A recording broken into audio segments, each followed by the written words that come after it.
plano, ¿se ejemplo tonto? Vamos a poner un plano libre.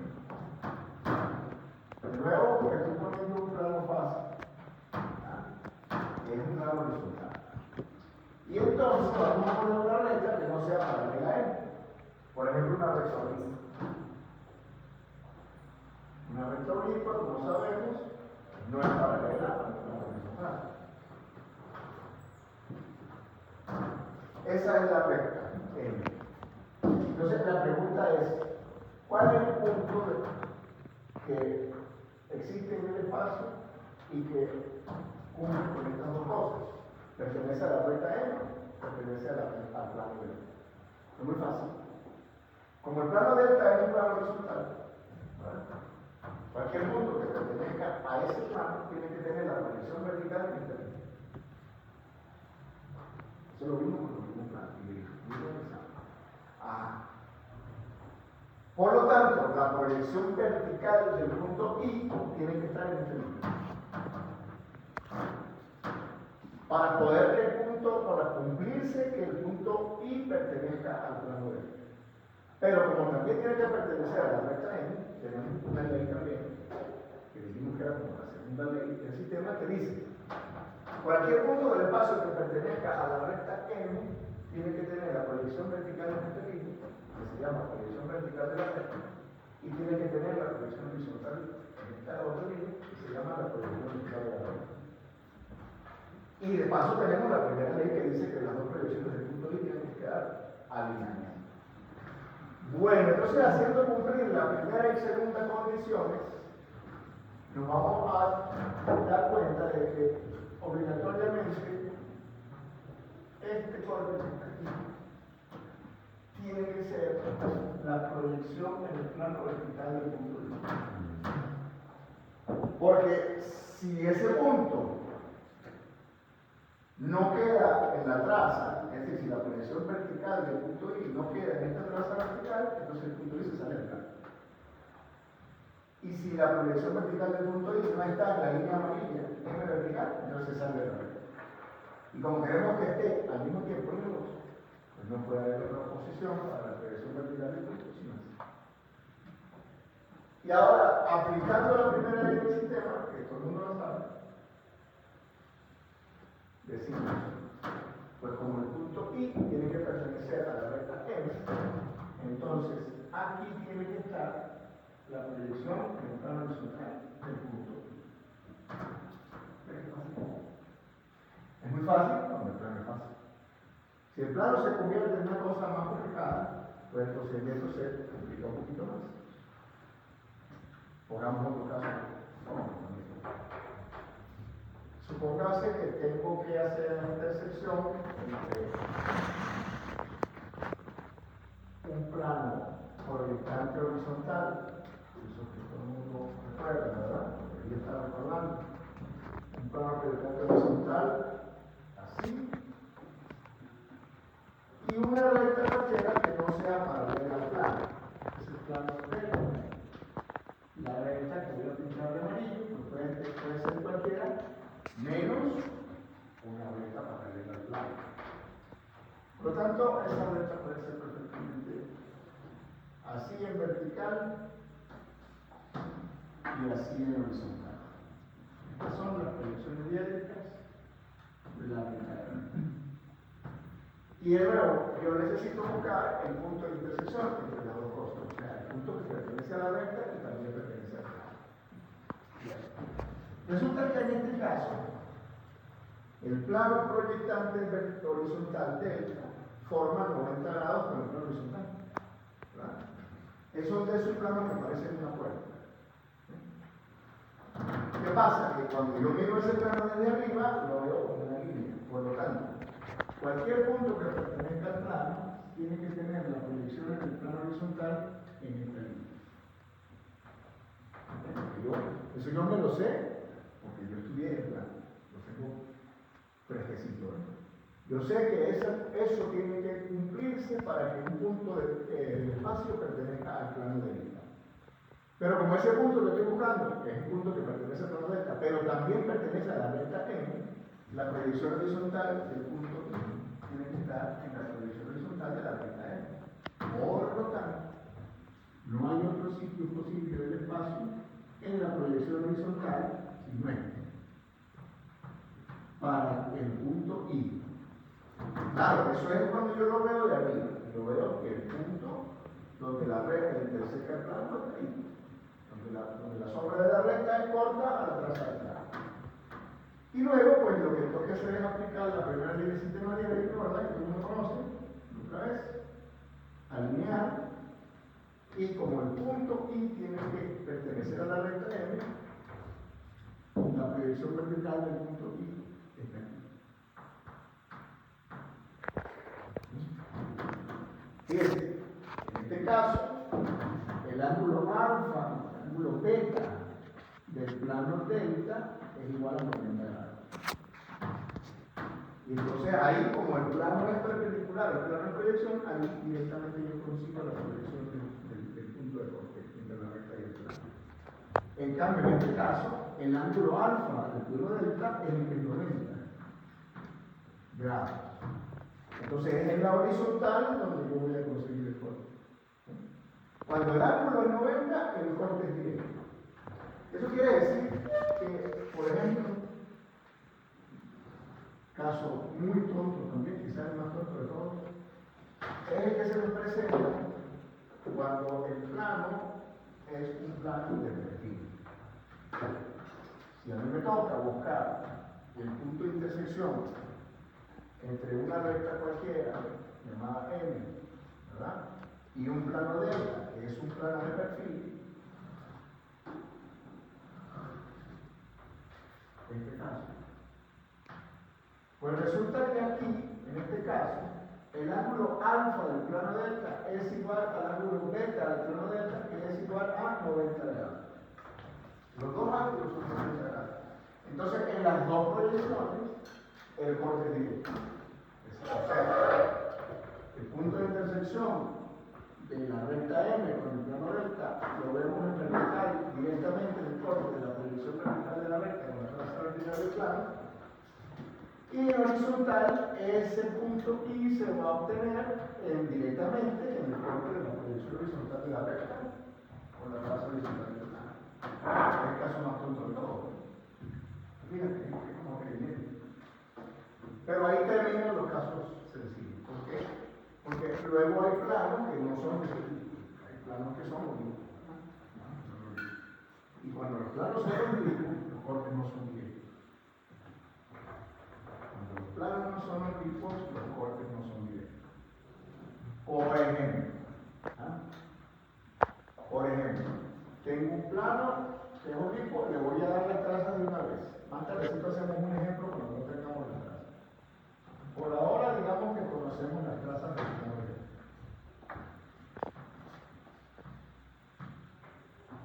Y tenemos una recta que no es paralela al plano.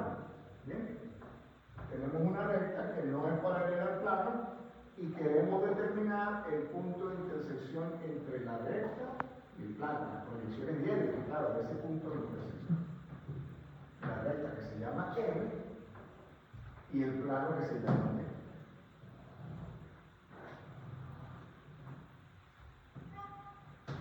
Como este plano tiene una característica, para recordar, el ángulo alfa no es 90 grados y el ángulo beta tampoco es 90 grados. ¿Verdad? Lo que son los números ahí, que no saben cuánto es. Entonces no se puede hacer nada. Es decir, como eso es así, yo no puedo venir y decir que el corte aquí vertical es no. Y tampoco puedo decir que el corte aquí horizontal es no. Entonces yo aquí tengo dos alternativas. Una es la siguiente. Yo digo, no me gusta que el plano sea oblicuo, porque no me permite ver la intersección directamente. Yo conozco una herramienta llamada cambio de plano, que me permite hacer que un plano oblicuo en un sistema de proyección determinado se convierta en un plano proyectante en otro sistema de proyección. Y entonces, si yo logro que ese plano delta, que es oblicuo en el sistema que yo tengo aquí, se convierta en un plano proyectante en otro sistema, entonces voy a tener este caso.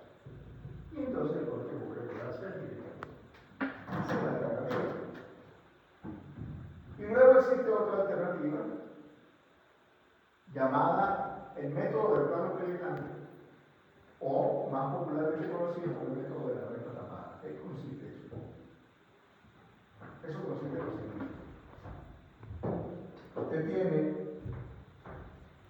el plano delta y tiene la recta M, ¿verdad? Que no es paralela al plano, sino que la va a intersecar. Entonces, lo que se hace es crear un nuevo plano que llamamos, que tiene que ser un plano proyectante. Creamos un nuevo plano que tiene que ser proyectante, pues un plano proyectante puede ser proyectante vertical o puede ser proyectante horizontal, no importa, es igual. Un plano proyectante puede ser horizontal, puede ser vertical, que contiene a la recta M. Yo busco un plano que contenga la recta M, ¿verdad? Y que sea un plano proyectante. Entonces resulta que se va a generar una línea recta que es común al plano delta y al plano proyectante que acabo de inventarme. Y entonces donde esa línea, que voy a llamar T, se encuentre con la recta M, entonces aparece el punto I. Ese es el truco. Pero esto se puede simplificar desde el punto de vista del concepto más, haciéndolo como lo pone o lo puso el profesor Daniel en su libro, ¿verdad? Cuando estaba hablando. Él dijo algo así, él pensaba, ¿cómo estos estudiantes son tan tapados?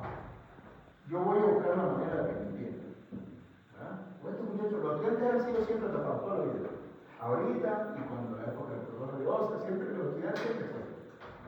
Entonces digo, como eso del método del plano proyectante deja a la gente así como en el aire, yo voy a inventarme una vaina más chévere y no la quiero. Y le voy a poner la recta tapada. Ya que los estudiantes son tapados, le ponemos recta tapada.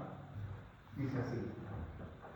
Yo voy a suponer que hay una recta que la vamos a llamar tapada. No porque sea ruta, no, la decimos tapada porque está escondida detrás debajo de la recta de o encima, no importa, ¿no? Lo cierto es que cuando yo miro desde arriba, una está encima de la otra y entonces parece que son la misma, pero no son la misma. Yo digo, voy a crear una recta llamada tapada, T, que está tapada precisamente con la recta M, con una diferencia muy fundamental. La recta M no pertenece al plano delta, no pertenece, por el contrario, lo va a atravesar. En cambio, la recta G, ella sí pertenece al plano. Y como los estudiantes ya saben qué hacer para que una recta pertenezca a un plano, entonces empatan una cosa con la otra y entienden. Y así funciona. Así funciona. El conocimiento funciona así. Usted tiene que, para poder entender algo que es desconocido, tiene que partir de algo que sí conozca. Al revés no puede ser, ¿verdad? Empezar por algo que uno no conoce, ¿cómo lo va a pegar con lo otro? Eso de hacer que una recta pertenezca a un plano, eso sí nosotros lo venimos trayendo desde la práctica 6. En la 7 lo hicimos, en la 8 lo hicimos, en la 9 lo hicimos, bien lo hicimos. Entonces es algo conocido. ¿Cómo se hace que una recta pertenezca a un plano? Con el punto J y el punto K, que decíamos ayer. JH en la línea de tierra, KH en la traza horizontal del plano. Y entonces lo alineamos, ¿verdad? Primera ley. ¿Exacto? Y decimos que J vertical va a quedar en la traza vertical del plano. Y alineamos acá y la ubicamos en proyección vertical en la línea de tierra. Es decir, eso termina siendo una técnica que uno aplica de forma automática. Uno lo hace automáticamente, como un robot. Y entonces, claro, cuando yo uno J con K en vertical, sale la recta T. Y adivinen qué. Resulta que la recta T ahora ya no está tapada con la recta M. Resulta que la recta T ahora está destramada. ¿Se fijan? No se confunde. Aquí viene la recta M en vertical y aquí va la recta T en vertical. En una proyección están confundidas, pero en la otra proyección no están confundidas. Esa es la idea. Como en la otra proyección no está confundida y esto funciona igual que aquí, el punto de corte entre la recta T y la recta M me va a dar el punto de intersección entre la recta y el plano que yo estaba buscando. Que aquí en vertical puede verse claramente, ¿sí? Ahí puede verse claramente quién es I mayúscula en vertical. Y luego alineando, ¿verdad? Aplicando, como siempre hacemos, la primera ley del sistema diédrico, ¿verdad? Que dice que las proyecciones de un punto del espacio siempre están unidas por una línea perpendicular, la línea llamada alineamiento del punto. Y como sabemos que el punto I tiene que estar en la recta M, pues acá, en donde el alineamiento se corta con la proyección horizontal de la recta M, pues entonces ahí aparece la proyección en el plano horizontal, punto I. Y ese es el punto donde la recta atraviesa el plano. Que al principio uno no sabe dónde queda, porque el plano no está proyectante, como aquí, como aquí y como aquí, en donde en cada caso al menos uno de los ángulos es 90 grados. Como aquí ninguno de los dos ángulos es 90 grados, el plano no es perpendicular a ningún plano principal. Entonces uno no sabe directamente dónde queda el punto I, sino que tiene que aplicar una cosa auxiliar, un método alternativo, como en este caso fue el famoso método de la recta baja. Que así es como sale en el libro de Hagerosa. Ese es un libro de Hagerosa, hay mucho en el libro, se está comiendo mucho. Sí, porque eso ya nadie lo mira. Yo debo tener una versión digital del libro de Hagerosa, tengo mi versión, por supuesto, física. En alguna parte está. También hay un libro de algunos problemas de ese final. Ahora los libros los siguen sacando los hijos y bueno, siguen sacando la plata a Dios. Siguen cobrando, claro. Más porque el libro mío nunca lo vendí, sino que era, entonces nunca le hice competencia. Entonces, claro, ese libro lo siguen usando en la UCB porque el profesor Barbosa era de allá, era checo, pero daba clases en la Santa. Ya la gente sigue usando el libro de ahí.